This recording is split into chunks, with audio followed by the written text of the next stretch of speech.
dialogues of specialists going from one country to another. They don't need a dialogue. They know each other. And they keep on saying, we have common values. That's all fine. I have one main question, which is critical for all of us when we work within academia. You know, I'm advocating something which is, I don't want the academics and scholars to be in an ivory tower far from the people. For me, you have to connect cities and universities. You have to connect this world. But we need to do exactly the same with specialists in interfaith dialogue. So how do we reach out to the people around us, the ordinary Americans, not only among us to talk, but we have to reach out. If we want to build this new way, if you want to build on common values, this is what the channels of communication between these councils and the ordinary Americans, for example, because there is a great deal of ignorance and misunderstanding. One of the channels could be the substance of our discussion, and I would say yes, ethics and applied ethics is a very important one. The next book that it's going to be published in 3 months. It's The Quest for Meaning, Developing a Philosophy of Pluralism. It's exactly about this. It's how do we come to principles and ethics and vision and objectives, and we are coming from different philosophy of pluralism. How do we deal with this? But my main concern with interfaith dialogue is it's as if we are dealing with a closed world of people of goodwill, not succeeding in translating this will and this vision with their society. So we need to find channels of communication. Thank you. Okay, I would say that we are not at the end, but we are coming close to the end. And I think that probably nobody else add themselves to the line. And if we have short questions and short answers, we should be able to do it. Hi, my name is Bob Pringle, and for Mr. Ramadan. Going back to the question of achieving a radical reform and how you do this in the context of societies, you mentioned Morocco as a case where there's been progress, and in that case, government has been involved. Looking more broadly at communities, Muslim-majority communities, whether they're communities or countries, I just wondered if you could mention a couple of other cases which you think stand out as places where there has been progress down the road that you are advocating. Oh, many at different levels. I would say that the Turkish case is quite interesting. I'm very impressed by not only the political take of the government, because I think it's quite interesting, but some scholars that I met and some people that I met in Turkey are doing a good job in thinking about the relationship with the European Union, with the concept of secularism and the way we deal with it. I think it's quite important. In Indonesia, there are also things that are quite interesting, and the way they deal with the society on women, for example, as well. It's quite interesting. I would say that the economic experience of Malaysia, for example, with all the criticisms that we have from within, people challenging this as not being really a model for the future, is also something which is important. So depending on the model, and depending on the topic, you can find different places where things are moving. And on women, for example, in Saudi Arabia, this is something which is not known, because we think it's a closed society. Be very, very suspicious on any discourse portraying a society as if it's a closed world, nothing is happening. Many things are happening in Saudi Arabia, and we are going to be a bit surprised when this is going to be the reality of tomorrow. So there are movements and things moving in different places. Thank you. My name is Rahel Fischbach. I'm a PhD student here at Georgetown University. And concerning your methodology, could you clarify the relationship between context and text again? You state that the sources are infallible, and you're talking about the Quran and the Sunnah, and you're not going to touch them. At the same time, you stress very much the maqasid, the principles of the law. So who defines the maqasid?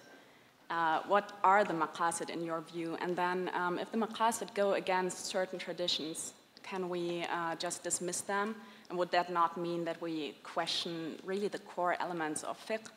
And since you really put so much emphasis on fiqh, I'm just wondering if you could just I thought and I hope that I was saying exactly the opposite. I said that I work on the field of fiqh for years, and I was coming to usul al-fiqh now. And be careful what I said about the sources. Of course, for me, it's the very word of God, but they are, level of interpretations. There are things that are immutable, and, about the creed and about the way the 5 pillars of Islam, but it's open to interpretations for the great majority of the book and the texts. So I'm not coming with something which is sacred and closed. I'm saying that there is an ongoing interpretation, an interpretative take on the scriptural sources. Now, about the maqasid, if you come back to the book, you will see, I think it's the 3rd chapter, I'm proposing a new chart, a new categorization of the maqasid, because the first one who came with this was al-Jawayni.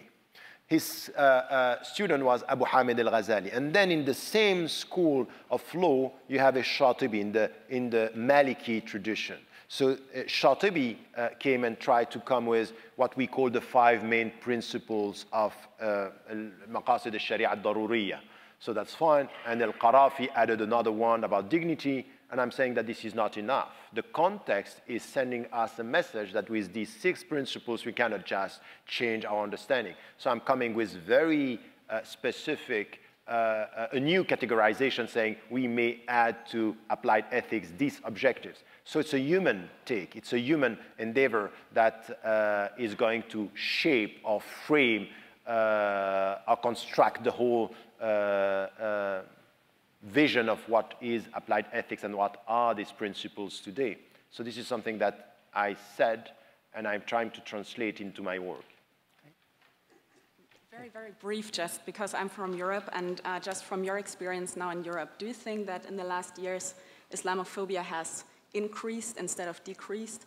And really, I see that in Europe, it's like you have a nice vision, but I just see. I'm sorry. Has Islamophobia increased? But I want to make sure that the people behind you also get the chance to ask their question. I think that we have, once again, I'm quite cautious with the way you use the concept of Islamophobia. For me, when you speak about targeting the Muslims because of the only fact that they are Muslims, this is unacceptable, and it has to do with racism against Muslims. This is what is, for me, Islamophobia. And I would say, yes, there is now a transnational reality in Europe, which is problematic, and this is used by populist parties, and we have to challenge these views, of course. Now, I think that the great majority of the societies are not knowing enough about Islam, and there is a great deal of fear. So we have to be very cautious, not straight away to speak about their fear means Islamophobia. While I would say I respect the questions of the people, I resist its instrumentalization by political parties. But it's increasing, yes, and it's worrying. Hi, Dr. Ramadan. I'm Saud Anam. I'm from Georgetown University. I just had a question about your premise that you should bring together scholars of context and text. How do you make sure, those individuals that do come to the table, like the scholars of the text, they come with their, their personal agendas or political agendas, and then also the people who are scholars of context, and they may have their own personal agendas. The secular, religion, traditional. How do you, bring them to the table to have a constructive dialogue in terms of, moving forward and reforming, the interpretation of Islam? It's not going to be easy, and it's difficult. You never know who could be involved. But I think that we have lots of scholars now on both, fields, so to speak, that we can, you have very important scholars that have an ethical concern, and then we can bring them in the discussion. And many Muslim scholars that are open to this kind of discussion. And they are telling you, we need that. We don't know about what is happening. We don't know. So I think it's a step-by-step process. We are not going to get them straight away, but at least we have to start.